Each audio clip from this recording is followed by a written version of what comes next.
Fala família, Shalom no coração de cada um de vocês.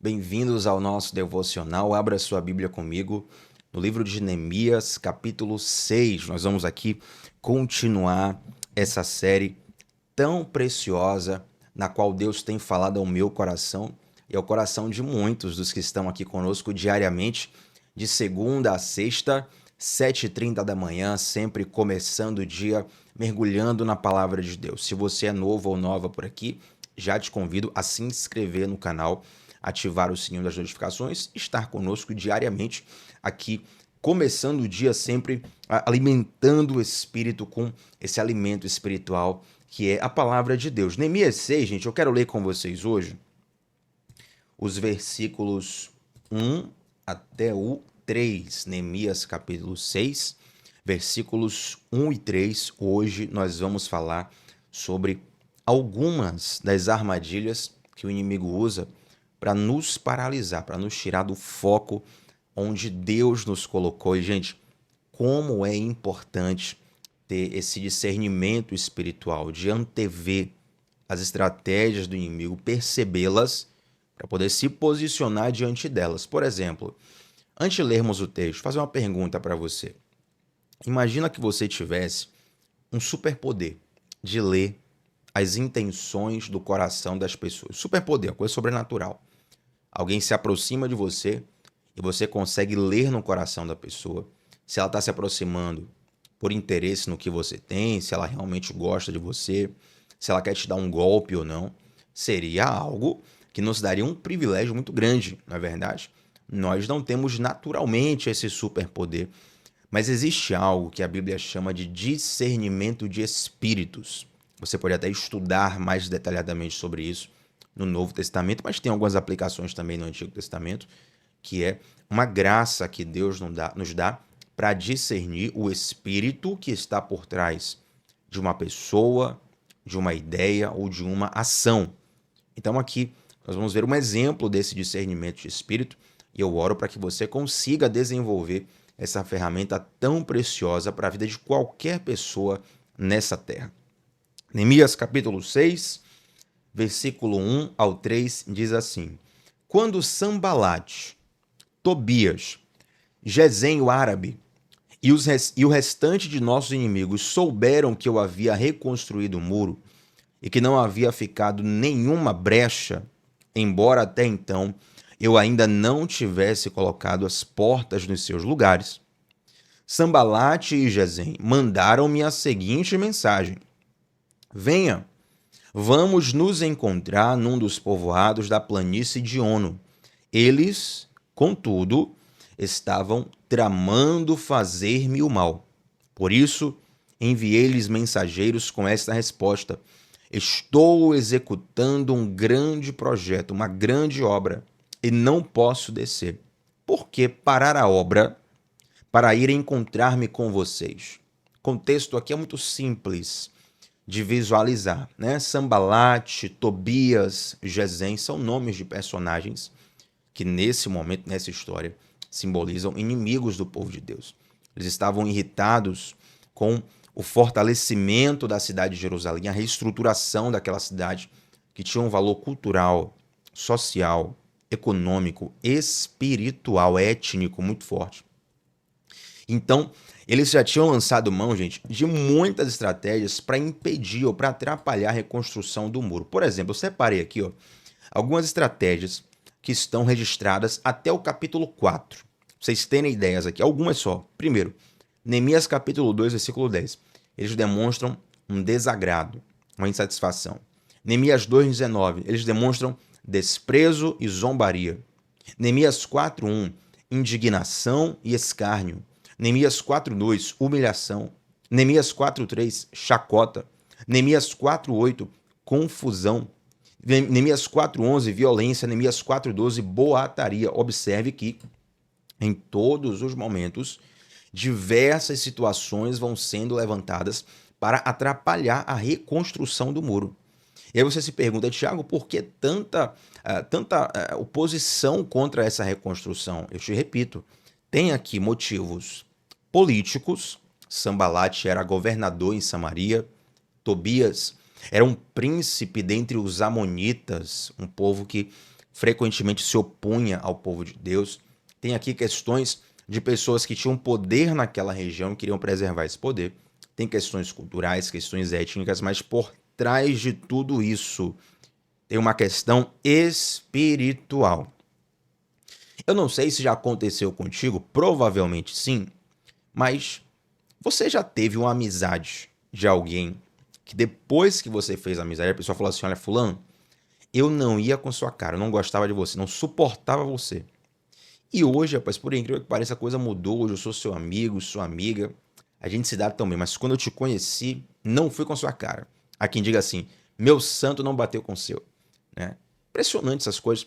Às vezes a pessoa nem conhece a gente, não conhece a nossa história, nunca falou conosco, não tem nada que nós tenhamos feito para que essa pessoa se desagradasse de nós, simplesmente não gosta da gente. Isso quando tem um amigo que confessa, né? Fala: olha, quando eu te conheci não gostava, hoje eu sou seu amigo.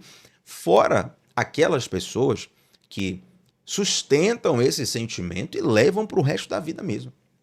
A pessoa nem te conhece direito, não conhece sua história, você não fez nada contra ela e ela se opõe contra você. Claro, existem aqui questões carnais, questões humanas, existem fatores psicológicos, uma série de questões. Mas também, muitas vezes, existe um algo espiritual por trás. Algo que se opõe contra você e algo que também escraviza o coração da pessoa que tem esse sentimento. Afinal de contas, gente, esse tipo de sentimento é uma escravidão. A pessoa que tem esse sentimento no coração, eu não gosto de fulano, de ciclano, de beltrano, pô, tenho isso contra ele, quero destruir ele, inveja, raiva, uma série de coisas, ódio, né? Esse sentimento é um veneno para o coração de quem sente, entende? Então, muitas vezes, Satanás ele vai inflamando esse sentimento para fazer com que a pessoa fique acorrentada e use esse sentimento também para atrapalhar a jornada de muitos outros. Então, observe que, eivados, cheios desse sentimento, essa tropa toda aqui utiliza a estratégia da distração. Diz lá no Novo Testamento que o ladrão ele vem para matar, roubar e destruir. Eu costumo brincar que o ladrão muitas vezes ele vem para matar, roubar, destruir e distrair. Afinal de contas, a distração, ela suavemente, sutilmente, ela vai te afastando dos propósitos de Deus. E quantas coisas na nossa vida está paralisada ou até foram destruídas porque nós fomos distraídos pelo inimigo. Nós temos que tomar um cuidado muito grande sobre isso. Tiago, onde é que entra o discernimento de espírito aqui? Observe que o convite de Sambalat e Gesem, versículo 2, é um convite inicialmente, inocente. Né? Venham, vamos nos encontrar num dos povoados da planície de Ono. Deixa eu trazer uma contextualização, uma curiosidade para vocês. A planície de Ono ficava a cerca de 50 quilômetros de Jerusalém. E lá na planície de Ono residiam alguns povos que não eram tão, tão amigáveis para o povo de Deus. Então, nesse momento, havia ali o estabelecimento de uma emboscada, uma arapuca. Qual era a ideia? Era atrair Neemias para um local mais afastado, um local onde ele não pudesse pedir ajuda, onde ele não pudesse correr, e ali até tirar a sua vida ou fazer algumas coisas semelhantes a isso para sabotar o povo de Deus. Então Neemias ele percebe que esse convite inocente é uma grande emboscada para a vida dele. Quantos pedidos e convites que inicialmente, com os olhos da carne, você percebe que é inocente, mas os olhos do Espírito te permitem ver que são convites completamente malignos, satânicos. Convites que podem destruir a tua jornada, a tua história, a tua vida, a tua família. Podem reverberar por uma quantidade de pessoas, um sem número de pessoas, entende? Se você for estudar histórias de guerras, meu Deus, em todas as guerras, uma das coisas mais interessantes, já contei aqui em Devocionais, que eu gosto de estudar documentários sobre guerra, e é interessante que todas as grandes guerras, pelo menos aquelas que foram marcadas na história, que tem uma grande repercussão, você sabia que muitos exércitos se utilizavam de estratégias de ilusionistas? Quando eu falo de ilusionistas, é o mágico mesmo, aquele mágico que você vai ver no circo, né, que aparece no Fantástico, que aparece aí na televisão fazendo mágicas para poder entreter as pessoas. Essas técnicas de ilusão, elas também eram utilizadas na guerra. Por exemplo, na Segunda Guerra Mundial, dos dois lados, tá? Exércitos dos dois lados. Eles, por exemplo, utilizavam técnicas ilusionistas para simular um grande ataque num determinado local. Por que isso, Tiago? Porque essa simulação de um grande ataque em um determinado local fazia com que o exército inimigo, se ele fosse enganado, ele ia colocar uma grande quantidade de forças naquele ataque falso e ia desguarnecer a sua defesa e ficaria vulnerável para um ataque verdadeiro. Como é que fala, gente? Até ficou conhecido. Deixa eu pegar só o nome aqui do nome do tanque mesmo. Tanques Panzer. Deixa eu dar aqui um Google, né? Aqui, ó, tanques Panzer. Depois você procura aí no Google, no YouTube. Lá na Segunda Guerra Mundial, é interessante que um dos exércitos, eles fizeram tanques de guerra infláveis. Olha que interessante, tanques infláveis. Por quê? Porque quando o satélite tirava a foto lá do alto, falava, ó, esse lugar aqui está ocupado. E quando o exército ia invadir, eram tanques infláveis. A força de guerra mesmo estava em outro lugar. Observe como isso acontece no nosso dia a dia o tempo todo. O inimigo tentando nos iludir com coisas que são, aos olhos da carne, algo simples, algo inocente. Acho que quando você olha com os olhos do Espírito, você consegue perceber a maldade que há por trás daquilo e o risco que existe por trás daquilo. Gente, eu sempre que eu falo de batalha espiritual, eu ensino o seguinte: Satanás ele não vai aparecer para você com 2 chifres, vermelho e um rabo parecendo uma seta, né? Como se tem aí nos quadrinhos animados. Isso é uma alegoria. Mas se Satanás aparecer para você do jeito que ele é, sujo, podre, imundo, aterrorizante como ele é, provavelmente no dia seguinte você vai acordar e vai correr para a igreja. Vai dizer, irmão Tiago, tive um pesadelo, ora por mim, pelo amor de Deus. Todo pecado que você estiver cometendo, você vai parar de cometer na hora, você vai querer mudar de vida porque você se assustou. Então a Bíblia fala para nós não nos espantarmos se Satanás aparecer disfarçado de anjo de luz. Percebe? Olha como Deus, gente, é maravilhoso. Eu estou contando para você aqui a história de Neemias. Uma história que aconteceu, há milhares de anos atrás. E mesmo eu contando uma história de milhares de anos atrás, Deus vai falando com você dentro da sua realidade hoje. Saiba o que Deus está levantando no teu coração. Cuidado com os focos de distração que o inimigo tem colocado na sua vida para que isso não te roube do propósito de Deus. Uma outra coisa é que nós não podemos parar para ficar... a conversa. Tiago, qual foi a proposta? A proposta foi para Neemias conversar. Neemias, qual é o problema de conversar, gente? O problema aqui não é estabelecer um diálogo. O problema é você tentar flertar com o que te faz mal. Trazer um exemplo dos mais profundos da história. Adão e Eva no Éden. O que é que Eva estava perdendo tempo conversando com a serpente, questionando uma ordem que Deus havia dado para o homem? A ordem foi simples. Vocês podem comer de todas as árvores aqui do jardim, exceto essa. Não tem o que questionar. Não tem o que conversar.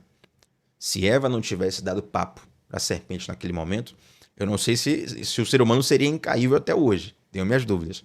Mas, pelo menos, aquela tentação ela teria passado. Você entende isso? Quantas vezes, gente, Satanás ele nos convida... O que é conversar com o inimigo? É flertar com o pecado.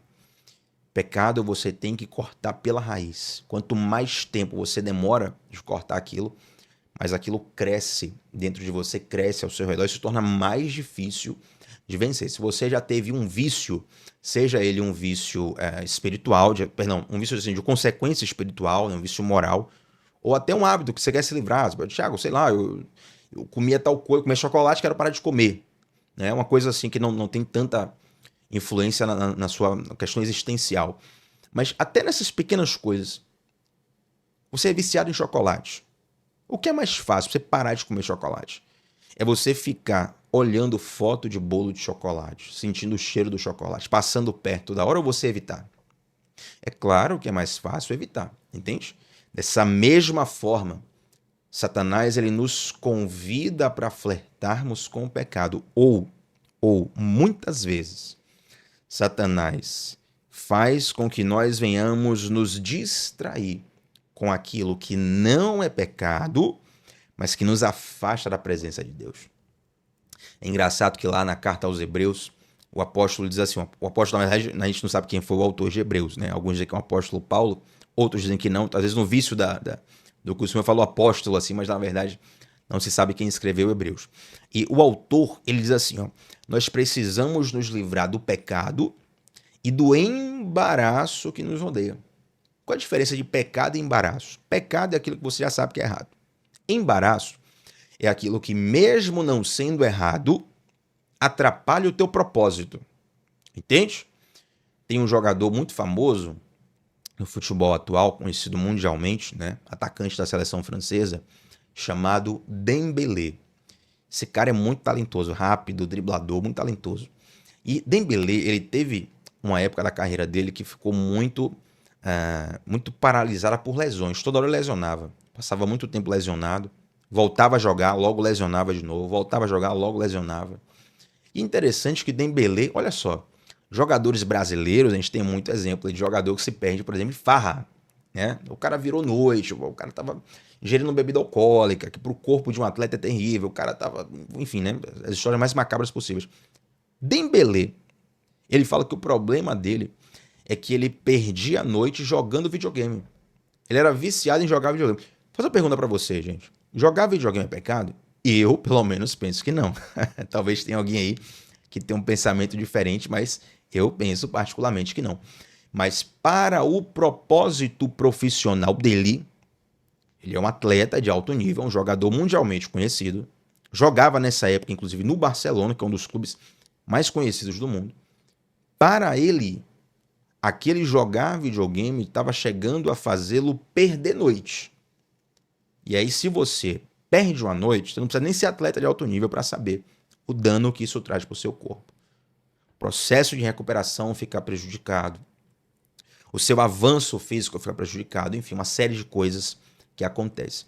Então, note que precisamos tomar cuidado não só com o pecado, mas também com a distração. A distração, muitas vezes, não é moralmente errada, mas te afasta do propósito de Deus. Sabe qual a resposta que nós temos que dar? É a mesma que Neemias. Olha o que Neemias fala no versículo 3. Por isso, enviei-lhes mensageiros com essa resposta. Estou executando uma grande obra e não posso descer.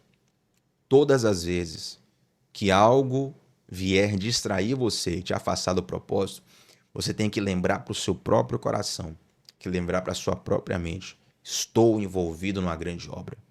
Estou envolvido num grande propósito. Estou focado, eu tenho algo, tenho um alvo, tenho um objetivo. E isso vai te fazer permanecer centrado no propósito de Deus. Então, Neemias, ele primeiro tinha uma visão clara, era claro no coração dele o que ele precisava fazer. Segundo, ele tinha discernimento espiritual. Terceiro, ele tinha firmeza na prioridade dele. Ele era convicto, minha prioridade é essa, eu vou focar nisso, ponto final. E quarto, ele tinha uma resposta firme para dar. Muitas vezes nos falta essa resposta firme para nós darmos para tantos convites e situações que se apresentam diante de nós, tentando nos roubar do propósito, tentando nos roubar da promessa, tentando nos roubar de um alvo que nós temos naquele momento. Pode ser algo que não envolva digamos assim, questões morais na sua vida, mas talvez se você focou agora em estudar para um concurso público, se você precisa fazer um exame de admissão, se você precisa bater uma meta específica da sua vida nesse momento, muitas coisas vão se apresentar que não são necessariamente erradas, mas vão te roubar o privilégio de conquistar, de alcançar, de avançar na vida. E para isso você tem que ter uma resposta firme. Estou envolvido numa grande obra. Estou envolvido num grande projeto. O que Deus tem para mim é maior. Eu preciso dizer não para algumas coisas, para que o sim de Deus se apresente para mim. Amém? Você recebe essa palavra? Que Deus te abençoe poderosamente para nós fecharmos esse devocional. É claro, vamos orar juntos nesse momento. Santo Deus, te agradeço, Pai, por essa palavra. E eu oro por uma santa convicção, uma santa firmeza em nosso coração. acerca da sua vontade, acerca dos seus propósitos, Deus. Eu oro para que o Senhor possa nos dar e nos aprimorar em discernimento espiritual, em sabedoria, para que possamos crescer conforme a sua vontade e alcançar aquilo que o Senhor preparou para nós. Eu te peço e te agradeço isso em nome de Jesus. Amém. Gente, deixa um like nesse vídeo. O seu like é muito importante para essa mensagem chegar para outras pessoas. E antes de sair dessa transmissão, deixa um comentário aqui sobre o que Deus falou no seu coração através desse devocional. Sempre faço questão de responder todos os comentários. E para mim é uma alegria ter o seu feedback e ter você aqui de segunda a sexta, 7h30 da manhã. Shalom no teu coração. A gente se vê por aí, gente. Até a próxima. Tchau, tchau.